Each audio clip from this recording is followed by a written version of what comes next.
Assalamualaikum warahmatullahi wabarakatuh. Saya Firda Juan. Baiklah, saya di sini akan menjelaskan ulang atau merangkum tentang pengawasan yang kemarin sudah dijelaskan oleh saudari Sylvie Anggun.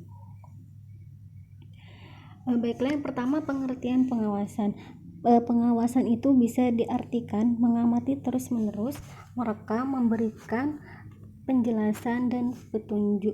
Nah, jadi kegiatan pengawasan pada dasarnya membandingkan kondisi yang ada dengan yang seharusnya terjadi.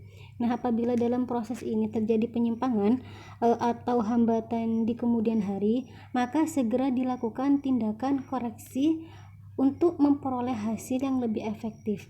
Nah, jadi pengawasan ini dilakukan bukan hanya pada akhir proses manajemen, tetapi pada setiap tingkatan proses manajemen. Jadi dapat disimpulkan bahwa pengawasan ini merupakan proses untuk mengetahui ada tidaknya penyimpangan dalam pelaksanaan rencana, agar segera dilakukan upaya perbaikan sehingga nantinya aktivitas yang dilaksanakan secara real merupakan aktivitas yang sesuai dengan apa yang direncanakan. Proses pengawasan. Proses pengawasan itu ada 3 tahap. Yang pertama, menetapkan standar pelaksanaan. Yang kedua, pengukuran pelaksanaan. Yang ketiga, menentukan kesenjangan. Menurut Mochkler, menyusun pengawasan menjadi 4 langkah. Yang pertama, menetapkan standar dan metode mengukur prestasi kerja. Yang kedua, pengukuran prestasi kerja. Yang ketiga, menetapkan apakah prestasi kerja sesuai dengan standar.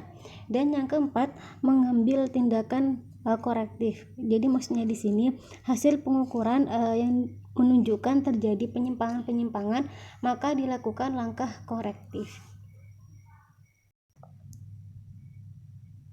Nah, selanjutnya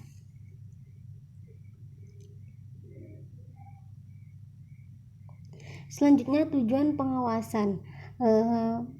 Pengawasan bertujuan untuk mengendalikan kegiatan agar sesuai dengan rencana yang telah ditetapkan. Nah, sehingga hasil pelaksanaan pekerjaan diperoleh secara efisien dan efektif sesuai dengan rencana yang telah ditentukan dalam program kegiatan. Selanjutnya, fungsi pengawasan. Fungsi pengawasan yang pertama ada fungsi akuntansi yang memiliki arti pengawasan dapat dilakukan auditing terhadap penggunaan sumber daya dan tingkat output yang dicapai. Kemudian yang kedua ada fungsi kepatuhan. Fungsi kepatuhan di sini menilai sejauh mana para pelaksana taat dengan aturan sehingga dapat diketahui tingkat disiplin kerja pegawai dinilai dari kepatuhan. Kemudian yang ketiga ada fungsi eksplanasi yang dimana bagaimana kegiatan ini dilakukan. Kemudian yang keempat ada fungsi pemeriksaan. Fungsi pemeriksaan di sini menelaah kesesuaian pelaksanaan kerja nyata dengan rencana.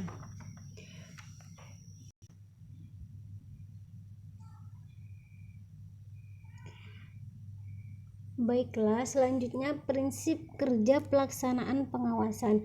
Di sini ada beberapa prinsip pengawasan. Salah satunya prinsip kesisteman. Jadi pengawasan ini ditujukan untuk menghasilkan good governance sehingga harus memperhatikan keseluruhan komponen secara sistematik. Kemudian ada juga prinsip pengendalian. Pengawasan menjadi sarana mengarahkan dan membimbing secara teknis, administrasi maupun memecahkan persoalan kerja agar tercapai efektivitas kerja.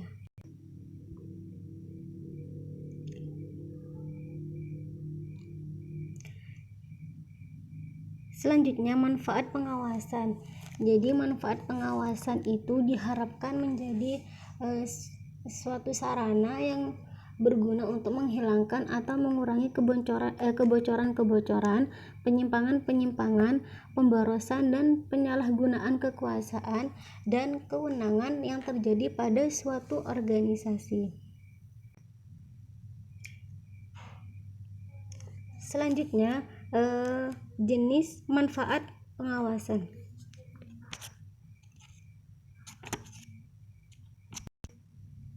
Selanjutnya, jenis pengawasan.